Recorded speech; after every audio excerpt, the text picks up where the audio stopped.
In my first call, I worked with a wedding coordinator who used to say, people are funny about their money. And I found that to be true many different times in my ministry. I have a friend who's a pastor who discovered it to be true as well when he visited a parishioner in the hospital.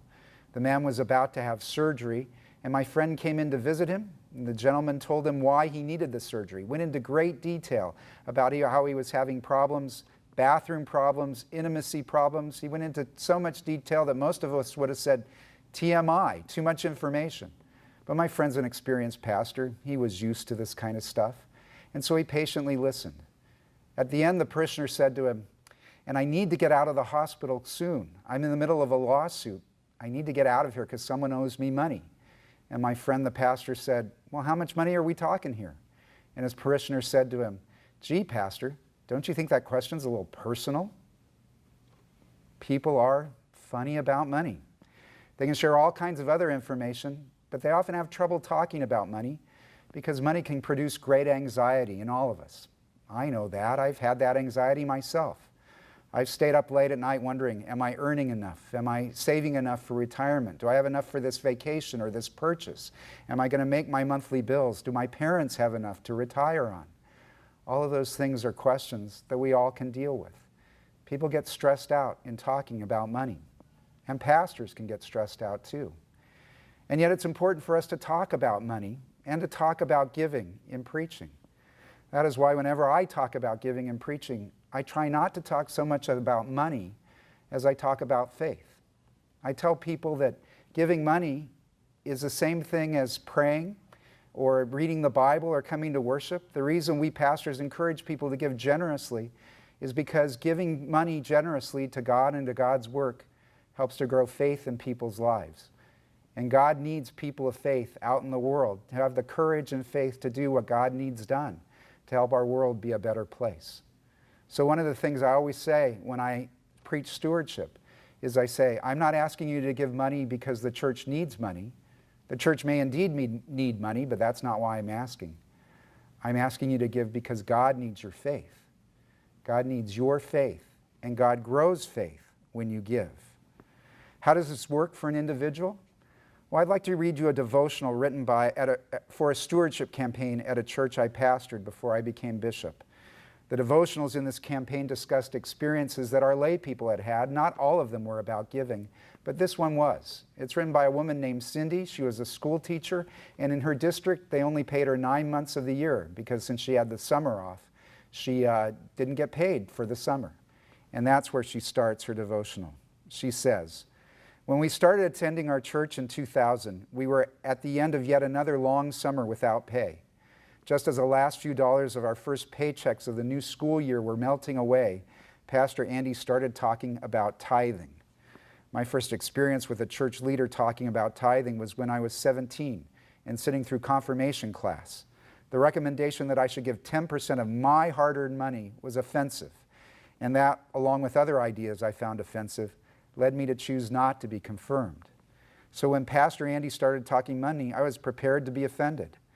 But he didn't talk about money in the same way that so many others had. He talked about giving as an opportunity to grow in faith, to allow God to provide for us. This was a new perspective. My husband and I talked about it and began to give in incrementally larger percentages. We also gave that percentage first. It was stressful. As a partner in charge of budgeting, it wasn't comfortable with the amount we were pledging away, but we did it as a leap of faith, and we survived. Each year after that, we increased our percentage by 1 until we got to the tithe, and we survived. There were times when money got tight, but something would always come through. An unexpected coaching check, a big tax return, a bill we didn't have to pay. Something would always work out. We recognized these blessings for what they were, but as our daughter's college years drew closer, we began to wonder if we had made the right decisions. We didn't have enough saved for her. We had no idea what would happen. After a long, stressful college application season, she had many options to choose from. Unfortunately, all of them cost thousands of dollars we didn't have, even after adjusting for merit scholarships. We were baffled. How are we supposed to come up with this money? In a moment of weakness, I looked at our monthly check to the church and noticed that it was about the same amount our monthly payment to cover the cost of college would be. Then we prayed. In the end, she took out a student loan, but we were still looking at a very difficult year financially. Then in June, we were notified that she would receive a large scholarship bearing the magical word renewable that would cut our share of her expenses in half. Once again, God had provided. This year, our daughter was selected to be a resident assistant, which affords her free room and a stipend for board. Our share of her $47,000 college education this year is $3,000, the same amount it would cost for us to send her to our local community college. There are many times in my life where I have seen God at work, and our financial life is no exception. As someone with terrible control issues, it was very difficult to give this matter up to faith. But in the end, as always, God provided us with everything we needed, even if it wasn't the way we wanted or expected it to happen. But then that's true of most of the greatest blessings in our lives. That was a devotional that Cindy wrote.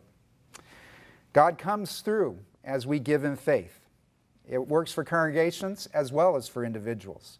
Cindy wrote that her congregation, the one I served, was facing a difficult year financially.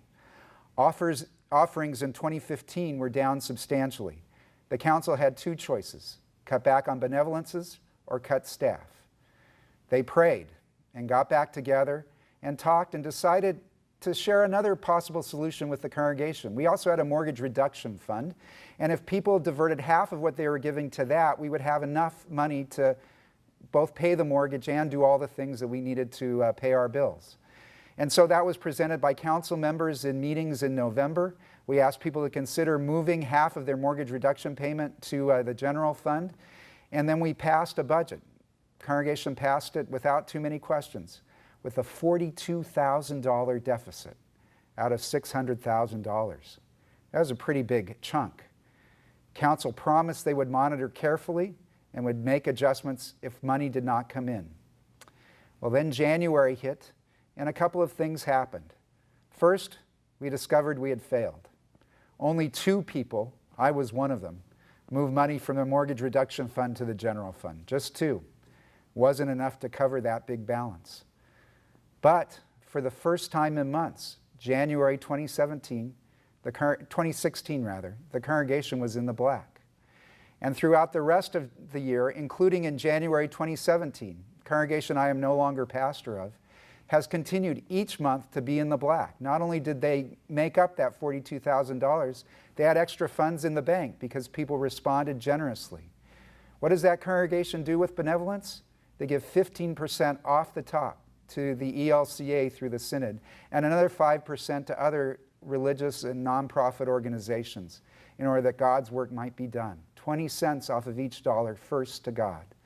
They were able to continue to do that because they prayed, they asked the congregation to pray, they trusted that God would provide, and God brought them through.